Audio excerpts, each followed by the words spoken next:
Episode 11 हवेली। Sonal living room में बैठकर दादी से बातें कर रही थी। दादी ने सोनल से कहा, अरे मेरी लाडो रानी, बता आज तुम्हारा दिन कैसा था? अक्षय कहाँ है? वो आया नहीं तेरे साथ? अक्षय का नाम सुनते ही सोनल का फेस मुरझा सा गया था। उसने मन से कहा, दादी वो वापस मुंबई चला गया, और उदास हो गई। दादी ने उसका मुरझाया हुआ चेहरा देखा तो उसे अपने पास बुलाया और बोली, मेरी लाडो रानी, ऐसे मन उदास नहीं करते, वो जल्द ही वापस आ जाएगा, तुम उदास मत हो। तो सोनल ने कहा, दादी देखो ना, वो आज मॉर्निंग आया, एक दिन भी नहीं रुका और चला गया। तो दादी ने सीरियस होते हुए कहा, सोनल, किसी के लिए इतना पागल होना अच्छी बात नहीं है। हाँ, तुम मुझसे बहुत प्यार करती हो, लेकिन हर चीज़ का एक लिमिट होता है। तुम्हारी शादी अभी नहीं हुई है, तो इतना प्यार उस पर मत लुटाओ, कुछ शादी के लिए भी बचा के रखो। तो सोनल ने कहा, दादी आप ऐसा क्यों बोल रही हो? मुझे पता है आप उसे पसंद नहीं करते, लेकिन आप मेरा यकीन करिए, अक्षय बहुत ही अच्छा लड़का है। तो दादी ने कहा, सोनल, मेरे बाल ऐसे ही धूप में सफ़ेद नहीं हुए, मुझे इंसानों को परखने का तजुर्बा तुमसे कहीं ज़्यादा है। हाँ, वो अच्छा लड़का है, लेकिन उतना भी नहीं जितना तुम मुझे बता रही हो। काश मेरी सोच गलत हो, मैं नहीं चाहती तुम्हें शादी के बाद कोई तकलीफ हो। तो सोनल का फेस एकदम से मुरझा गया। वो कुछ कहने को थी कि पीछे से आवाज आई, सोनल। तो सोनल ने पीछे मुड़कर देखा तो शीतल चाय का ट्रे पकड़ लिविंग रूम की तरफ आ रही थी। शीतल ने कहा, सोनल तुम आ गई, और दादी और पोती में क्या खुसुर फुसुर चल रही है, ज़रा मुझे भी बताओ। तो सोनल ने कहा, कुछ नहीं मॉम, बस ऐसे ही, और वो सोफे से उठकर अपने कमरे में चली गई। शीतल ने उसे जाते हुए देखा और कहा, क्या मैंने कुछ गलत कह दिया? तो दादी ने कहा, अरे बहू कुछ नहीं, वो थक गई है, इसलिए कमरे में थोड़ा आराम कर लेगी। तू चाय ला, मैं कब से वेट कर रही हूँ, मेरा सीरियल भी ख़त्म हो गया, तू दे मुझे चाय। तो शीतल ने दादी को चाय सर्व किया और खुद भी सोफे पर बैठ गई। दोनों चाय पीते पीते टीवी एंजॉय करने लगे।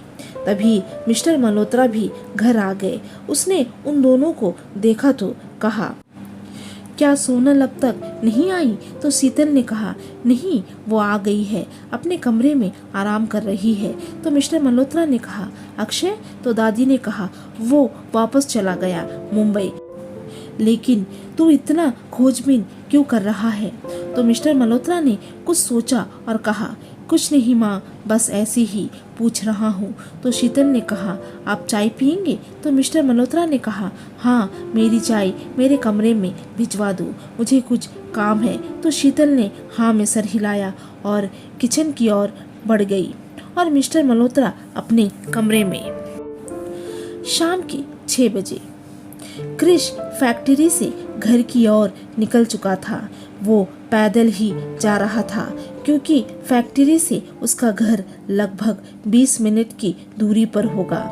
वो बस या ऑटो रिक्शा कैरी नहीं करता था, वो पैदल ही आ जाया करता था। इससे कुछ पैसे की बचत होती थी। लगभग 20 मिनट चलने के बाद वो घर पहुंच गया। घर पहुंचते ही क्रिश की माँ शकुंतला जी ने कहा, अरे क्रिश, तू आ गया, मैं कब से तेरी राह देख रही थी, तूने सुबह से कुछ भी नहीं खाया। तो क्रिश ने कहा, नहीं माँ, फैक्ट्री में मैंने खा लिया खाना, अब क्यों परेशान हो रही हो? लेकिन असल में उसने सुबह से कुछ भी नहीं खाया था, उसे बहुत जोरों की भूख लगी थी। उसने अपने आप को कंट्रोल किया और कहा, माँ, मैं फ्रेश होकर आता हूँ, आप खाना लगवा दीजिए, मैं खाकर सो जाऊँगा, मैं बहुत थक गया हूँ। तो माँ ने कहा, हाँ जा, तू नहा के आजा, मैं खाना लगाती हूँ।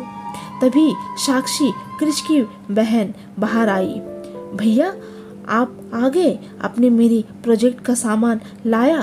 तो क्रिश को याद आया पिछली सुबह उसकी बहन ने उसे कॉलेज के प्रोजेक्ट के लिए कुछ सामान लाने को कहा था।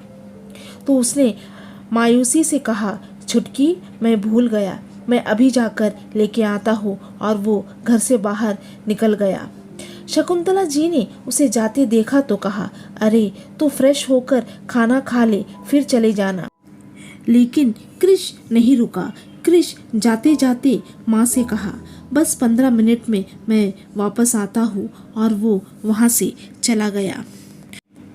शकुंतला जी क्रिश को जाता हुआ देख रही थी। उसने घूरकर साक्षी को देखा और कहा, ये लड़का मेरी एक भी बात नहीं सुनता, इस लड़के का मैं क्या करूं? शकुंतला देवी ने घूरकर साक्षी को देखा और बोली, कम से कम उसे खाना तो खा लेने देती। नहीं, तुम्हें तो कुछ भी समझ में नहीं आता। तो साक्षी ने कहा, माँ मैंने क्या किया, वो बहुत ज़रूरी है मेरे लिए, कल मुझे प्रोजेक्ट सबमिट करना है। तो माँ ने कहा, हाँ इतना पढ़ लिख कर क्या करोगी, आखिर ससुराल जाकर खाना ही बनाना है। तो साक्षी ने कहा, माँ आप ऐसे मत बोलिए। तो माँ ने कहा, बेटा बात को समझने की कोशिश कर, हमारी इतनी औकात नहीं कि हम तुम्हें इतने बड़े कॉलेज में पढ़ा सके। तेरे पापा और भाई दिन भर मेहनत करते हैं तो हम 2 वक्त का खाना नसीब होता है। लेकिन मेरी बात यहाँ कौन सुनता है, सब अपनी मनमर्जी करते हैं। बेटी जवान हो गई है, जल्दी उसकी शादी करवाओ। लेकिन नहीं, तुम्हें तो पढ़ना है और कलेक्टर बनना है। तो साक्षी ने अपनी माँ को गुस्से से देखा और दूसरे कमरे में चली गई। और शकुंतला देवी बड़बड़ाते हुए किचन में चली गई। दूसरी तरफ क्रिस परेशान रास्ते पर चल रहा था और अपने मन में सोच रहा था, मेरे पास तो पैसे ही नहीं है, छुटकी का प्रोजेक्ट का सामान कहाँ से लाऊं? उसने कुछ सोचा और पॉकेट से फ़ोन निकाला और एक नंबर डायल कर दिया। सामने से एक आवाज़ आई, हाँ क्रिश बोलो, आज मुझे कैसे याद किया? ये मीरा थी जो क्रिश के साथ ही फैक्ट्री में जॉब करती थी और वो क्रिश को पसंद भी करती थी। लेकिन क्रिश उसे बिल्कुल भी पसंद नहीं करता था। लेकिन आज उसके पास कोई ऑप्शन नहीं था। उसने कहा, मीरा मुझे तुम्हारी हेल्प चाहिए। तो मीरा ने कहा, हाँ कहो क्रिश, मैं तुम्हारी क्या हेल्प कर सकती हूँ? तो क्रिश ने हिचकिचाते हुए कहा, क्या तुम मुझे कुछ पैसे उधार दे सकती हो? तो मीरा ने कहा, कितना?